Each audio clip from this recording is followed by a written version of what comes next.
Alles Klotz Productions. When I started this show in October of 2009, I knew my first review had to be of Sonic the Hedgehog for the Sega Mega Drive/Genesis. After all, it is the first game I remember playing as a young Swedish child in the early 90s. The game was released in June of 1991, so this year marks the 30th anniversary of Sonic's first outing. I have fond memories of playing this game pretty much throughout my entire life. There are few games out there that I've played this often. It came as a bit of a surprise to me that I started to see more negative reviews about this game in recent years. That made me think, has nostalgia blinded my opinion on this game? Am I simply overlooking flaws that bother other people? Or is this really the flawless game that I have built up in my mind over all these years? I really don't want to destroy the perfect image I have of Sonic 1, but I don't want to live in denial either. It's time to face reality. Is Sonic 1 as good as I remember? Let's take a detailed look.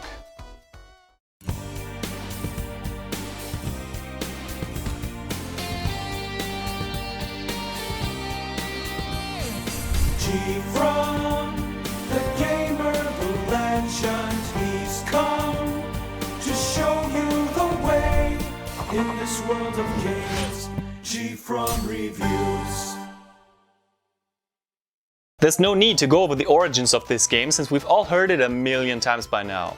Sega needed a mascot to compete with Nintendo's Mario, and the rest, as they say, is history. The story is as basic as it gets. Dr. Ivor Robotnik trapped an entire population of cute little animals inside robots and metal capsules in an attempt to steal 6 powerful Chaos Emeralds. Our little blue buddy Sonic is the only one who can stop him and rescue his friends, so what are we waiting for? What are you waiting for? Sonic's first game is a 2D platformer with pretty straightforward gameplay and easy controls. Every button makes you jump, so you run, roll and jump your way to the end of the level and try to make it there in one piece. That can be challenging because Sonic is kind of a weak character if you really think about it. Everything kills him in one hit. Enemies, spikes, it doesn't matter. In fact, you need to collect golden rings for several reasons. First, they give you an additional hit point. But if you get hit once, you lose all of your rings, no matter how many you had collected, and they scatter everywhere. Such a waste. You can get some of them back for a brief period of time though. Second, you can get to a bonus stage by jumping into the giant ring at the end of one of the first 2 acts of a level if you finish it with at least 50 rings in your pocket. Or wherever the hell he puts them. His shoes or gloves maybe? Thankfully, rings are plentiful in almost every level. Collecting 50 rings in a special stage rewards you with a continue. Third, you get an extra life by collecting 100 rings. Oh yeah! Let's talk about some of the other items. Another thing that has been around in Sonic games from the very start are the TVs. They reward you with sweet little bonuses, like 10 rings for example. The shield protects you from one hit. Great for keeping those rings you spend minutes to collect. Invisibility stars protect you from almost everything for a little while and destroy every enemy you collide with. Just don't stand on spikes for too long. Lastly, there are the speed shoes, my favorite power-up. Now this is what you think about when you hear Sonic. Sonic the Hedgehog greets you with an iconic and vibrant title screen. It's such a classic image and easily recognizable. The game consists of 6 zones with 3 acts each. Green Hill Zone is everything that the old Sonic games stand for. It showcases the impressive graphical capabilities of the Mega Drive like few games before it. I mean, have you actually sat down and looked at these backgrounds for a second? The parallax scrolling works really well and the water and sky look beautiful. It is one of the most well-known stages in video games period, and it set the standard for the franchise for years to come. There are even some elements that create the illusion of depth. The level design invites the player to run at high speeds by rolling down hills and through loop-de-loops. If you want, you can beat all 3 acts in a very short period of time. But there's also reason to explore, as each act has multiple pathways and even some hidden areas that reward you with goodies. As a kid, it was so much fun to try to figure out how to get to certain TVs that seemed unreachable at first. The enemies are harmless. Some shoot projectiles, but they are easy to avoid. The third act ends with a boss fight. Robotnik always fights his own battles, which I thought was pretty cool. Every encounter is different and you always wonder what he'll try next to stop you. The first battle with the swinging ball is the most classic of all fights and it has been duplicated many times throughout the long lineage of Sonic games. It's super easy and if you're a chicken, you can just hide on the under the platforms. All in all, this stage is pure fun, and it brings me back to a time when everything seemed just a little bit more carefree. Not even the fact that this stage has been reused 5 million times in some form or another over the past 30 years can take away my enthusiasm for it. From what I gather, Marble Zone is very unpopular among the gaming community. It is a drastic departure from the fast-paced Green Hill Zone. It consists of slow platforming sections, pushing blocks, and waiting. A lot. The first 2 acts are mostly linear, while Act 3 has multiple paths you can take. It mostly takes place underground, with lava and spikes being the most common stage hazards. It has quite a few hidden areas and shortcuts with extra lives in them. I hadn't seen some of the longer routes for over 20 years before this recording, as I always used the shortcuts. I remember that I used to have trouble with this stage as a kid because it is much more difficult than stage 1. I hated the caterpillars back then. Today it's no problem at all, as long as I remain patient. The boss fight is easy with the right timing. I can't understand why many people dislike this stage. Personally, I don't mind the level at all. In fact, I have come to appreciate it quite a bit over the years. I don't expect every level and every moment in a Sonic game to be about speed. To me, Sonic 1 is first and foremost a platformer with both fast and slow elements. I kind of see it as a break from the roller coaster ride called Green Hill Zone and more of a chance to test my platforming skills. I could do without the endless waiting, I'll give you that. That's just a time waster. Springyard Zone speeds things up a bit, for the most part, and makes us realize that Sonic is pretty much a pinball ball with limbs. Is pinball ball even a word? When I was young, I loved these sections, and it gets kind of crazy at times. Today, I find them kind of tedious, to be honest with you. It's nothing I can't live with, though. This level is also packed with secret areas, and I'd say it's the most fun stage to explore. Act 2 even has 2 exits, and I mostly failed to get to the upper one. As a kid, I had loads of fun learning about the concept of momentum on these half pipes. I used to imagine this guy right here was Sonic's evil mechanical twin brother, kind of like Metal Sonic before Metal Sonic even existed. But oh boy, I hated these spiky badniks on wheels. The boss fight is pretty easy again, but I liked the idea of Robotnik taking away the ground you're standing on. My opinion of Springyard Zone would be much higher if it wasn't for these parts right here. Makes me fall asleep. Seriously. Other than that, it's great fun with some really good platforming and high-speed sections. And who doesn't love a purple sky? Yeah, I can see some of you jumping out of a window at the sight of this. Labyrinth Zone is probably the stage that breaks the game for countless gamers and Sonic fans. It is one of the most infamous stages, not only in Sonic's history, but in gaming in general.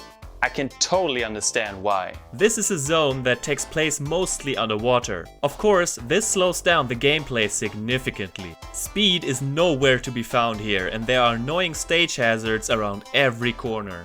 I especially hate these fucking things, whatever the hell they are. Going back to the early 90s again, as a kid I almost never made it past this stage. Some parts are just insanely difficult, at least compared to the rest of the game. So here's a pro tip for you: jump into air bubbles whenever you can. This is not a drill, because Sonic can't breathe underwater. What did you expect? He's a goddamn hedgehog. Most of us are scarred for life from the drowning countdown. Seriously, this sound right here freaked me out and might be the first time a video game scared the hell out of me. To this day, I'm afraid of drowning, and of course I'm gonna blame a video game on it. What else am I supposed to do? The boss fight is the worst part of all. You don't actually have to beat Robotnik. Instead, you just chase him past a shit ton of hazards while the fucking water is rising. I only remember getting past this part maybe once or twice back then. I couldn't do it, and no matter how many lives I stockpiled, this is where most of my attempts ended in a game over. Meanwhile, I can laugh about all of that, and am I allowed to say it? I like this stage. A lot. Like I said, I don't mind slow levels and I do enjoy my time here. For me, it is the only level that is still somewhat of a challenge with the occasional tense moment. But if you take your time and get the recommended dose of air, you'll be fine. Even the boss is easy if you don't rush it. Plus, I like the occasional puzzle element, sliding down the endless waterfall and being pulled by the current.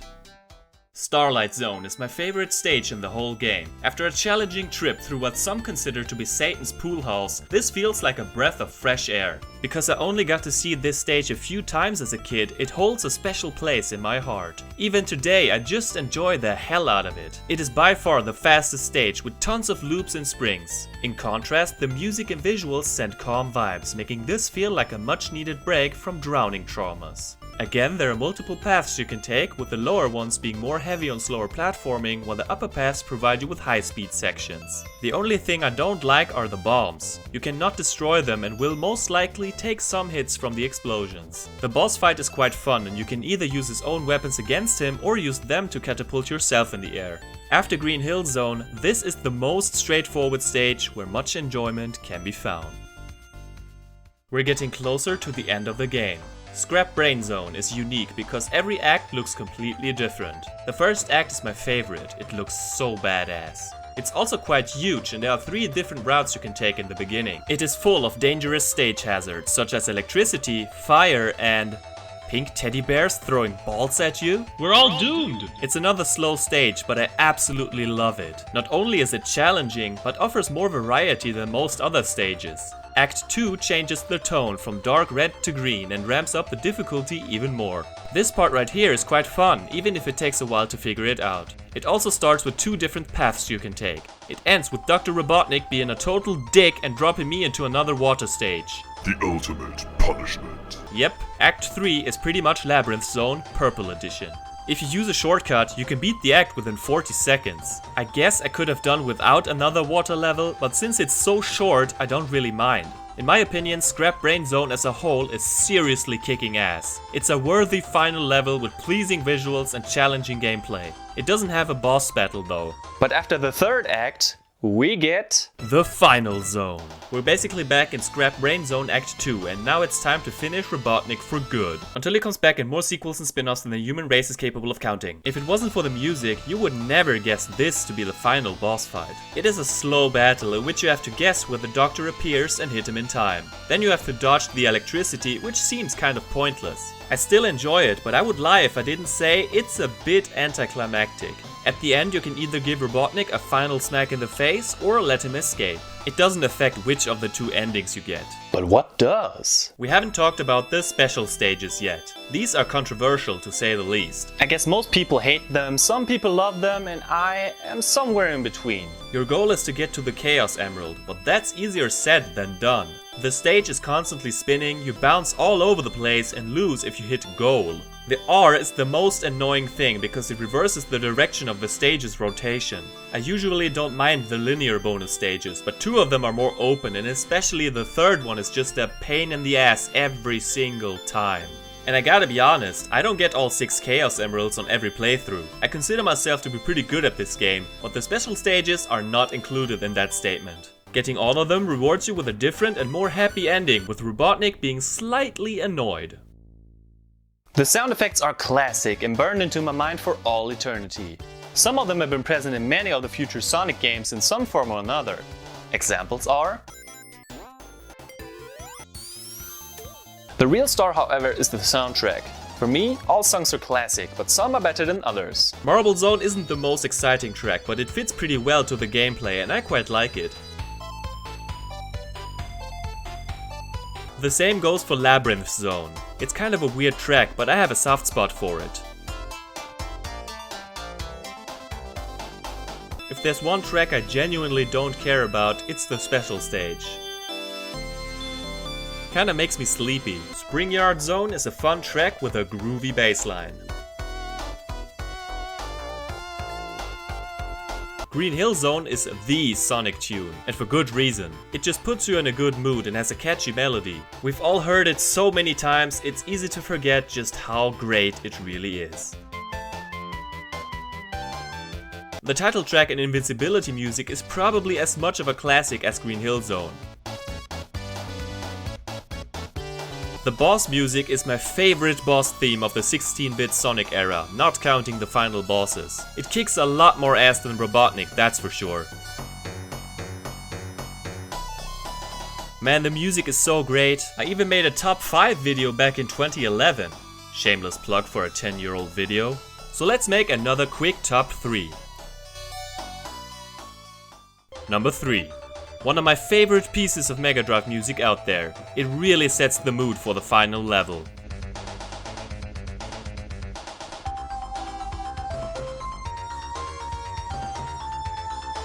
Number 2. This one is just epic and even more badass than the regular boss music. I love every second of it.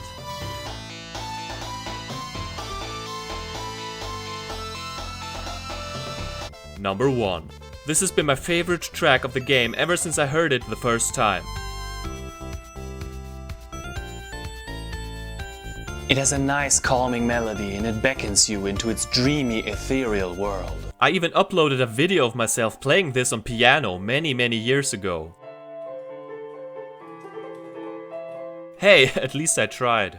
Fun fact, I grew up with a slower version of this game. The PAL version here in Europe has just 83% of the speed in comparison to the NTSC version. Not only is the music slower, but also the gameplay.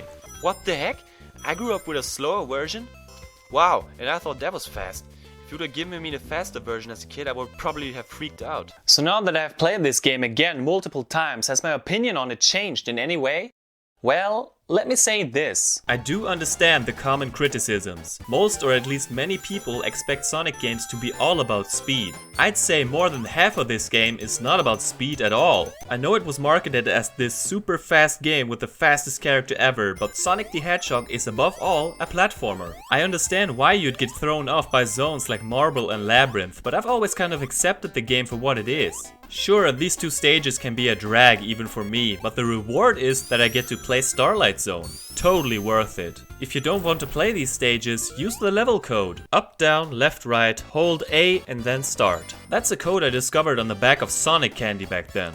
Yeah, Sonic candy. My childhood was awesome. Another thing that I hear often is that enemies and hazards seemingly come out of nowhere. Well, yeah, if you just hold right all the time, you can expect to take a hit here and there. Like with most games from back then, you have to play it multiple times and learn the levels. I'm not saying there aren't any bullshit moments, because they sure do exist, but I really don't think it's that big of a deal in this game. I'm aware that I've played it more than the average person, and if you don't like the game, that's totally fine. It's your opinion after all. Even though later games would improve the formula with additions like different characters, the spin dash and Super Sonic, I very much still enjoy the momentum-based gameplay of the first game. It just fills me with joy every time I boot it up, and it takes me back to my early childhood like few other games. Nostalgia overload. And isn't that the most important thing? That you enjoy something no matter the reasons? If I had to recommend one Sonic game on the Mega Drive, it wouldn't be this one. But that's a topic for another video. Still, it's definitely a game worth checking out if you haven't already. There are plenty of ways to play it nowadays, even with improved visuals and additions like the spin dash. Personally, I'll gladly play the original cartridge out of this box with no cover any day of the week for many years to come. After all, it's still one of my favorite games of all time. Well, as an extra little bonus feature, I'll show you the original copy, my original copy of Sonic the Hedgehog. Nice and beautiful. Fits perfectly in my Sega Mega Drive. Well, next to my Mega Drive we have the Sega Master System and Guitar Hero 3. Perfect. Here are some of my Mega Drive games. And which one could be Sonic 1? Well, it's actually this one. Well, I kind of messed up as a kid. I was kind of rough to my games, so the cover is all ripped off. At least the Sega logo is kind of still there. And the instruction manual is kind of alive. I've taped it here several times. Man, I don't know how I could do this. It's probably not readable on YouTube, but it's kind of funny and it's nice to have such a thing. Much better than these emulators and stuff. It's not the same. You need this. A black game with no cover. Whatever. Let's go back and play some Sonic.